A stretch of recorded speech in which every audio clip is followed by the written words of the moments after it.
Please be seated.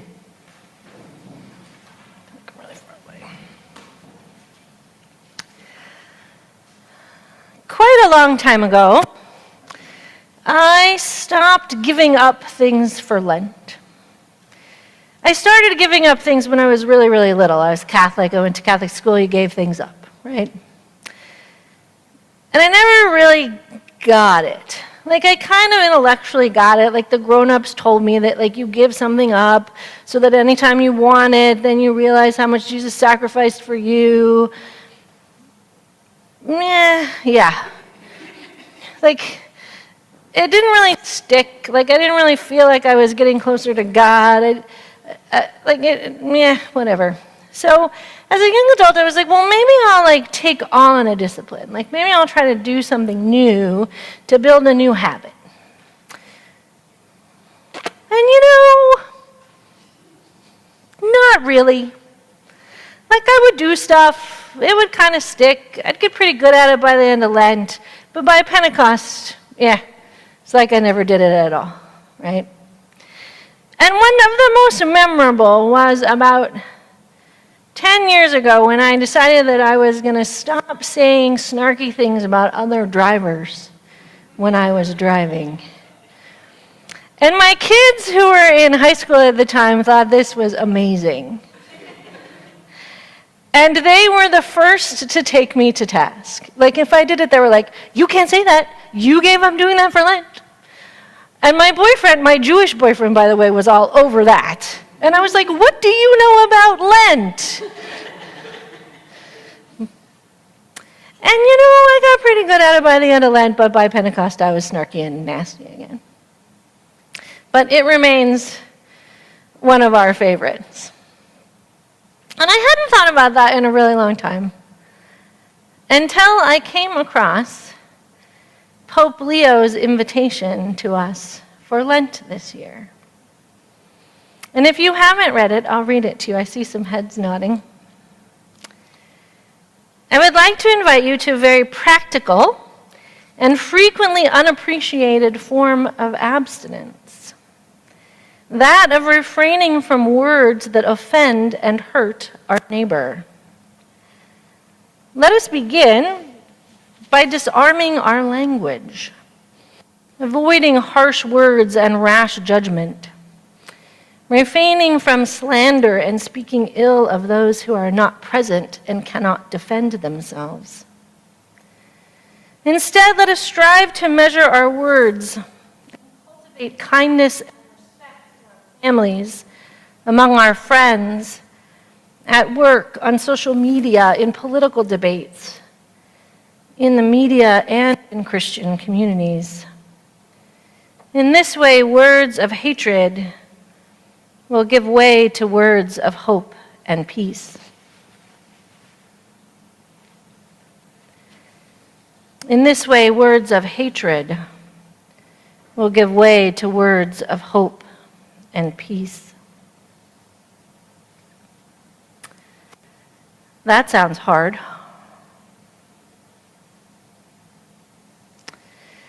As I was rolling that around in my head this week, I thought about all the ways that we use language to villainize and hurt people.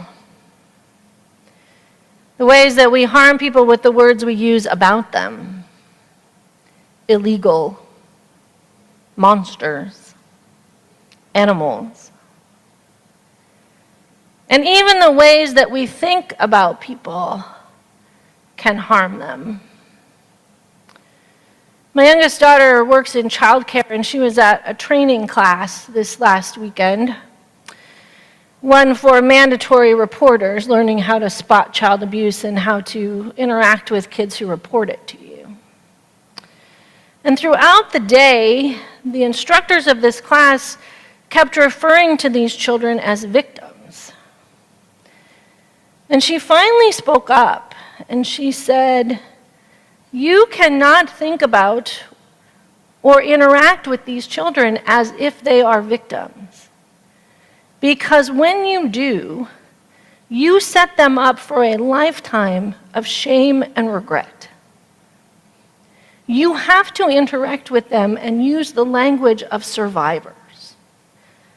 because you need to instill in them pride and courage that they were brave enough to tell you and that they can be brave enough to continue to tell this story. Even the way we think about people can influence the way that we interact with them, which influences the way that they think about themselves and behave in the world. And I don't know about you, but when I was a kid, the grown-ups told me this really ridiculous rhyme. Sticks and stones can break my bones, but words can never harm me. That, my friends, is a total lie. Words are harmful. The words we say to people and the words we say about people are harmful. The words that people say to us and the words they say about us harm us.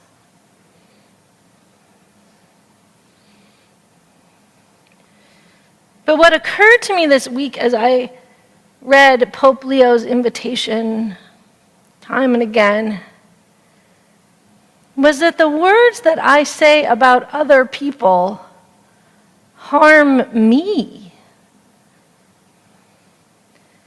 What I began to realize this week is that when I'm snarky and judgmental and crabby about somebody, even if that other person never hears it, I hear it.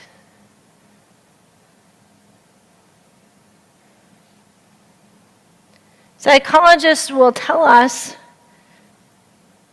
that what we say repeatedly doesn't just describe the world on the outside of us, but it builds a world on the inside of us. And that we grow into the tone of our own narration. If my running commentary is cruel and unkind, my heart becomes a little more cruel. If my commentary is suspicious, my heart becomes a little more afraid. As it turns out, the first victim of my harsh words is me.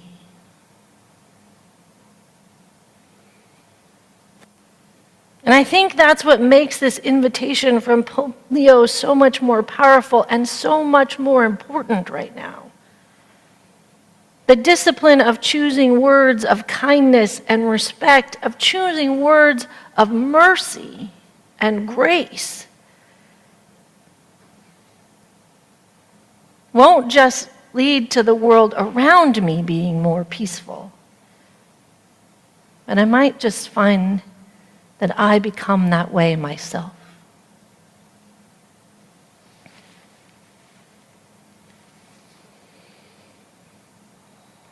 In a few minutes, we're going to hear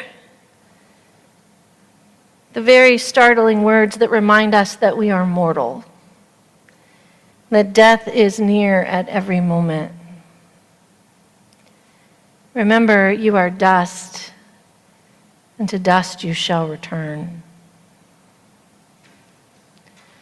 And usually when I hear those words, I think about dust and dirt and earth. The dust that I will become when I die, the dust that we will all become when we die. But I started to think this week a little bit about the dust that we were when we began. Remember that you are dust. We are all made up of stardust. The carbon in our cells, the calcium in our bones, the iron in our blood, it was all baked in ancient stars. And each and every one of us are made from that same stardust. We belong to one another.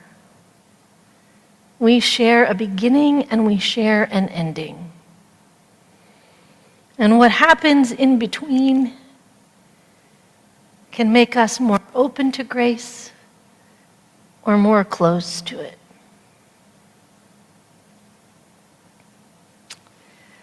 And so I think maybe I'm going to try again this year.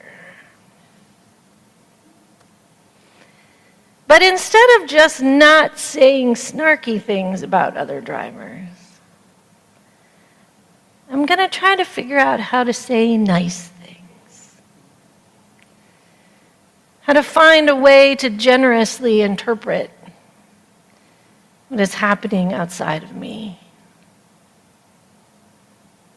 And, let's be fair. I'm not going to make it all the way home tonight. I can promise you that. It's not going to happen. But Lent is long. And God is forgiving. And grace abounds. Amen.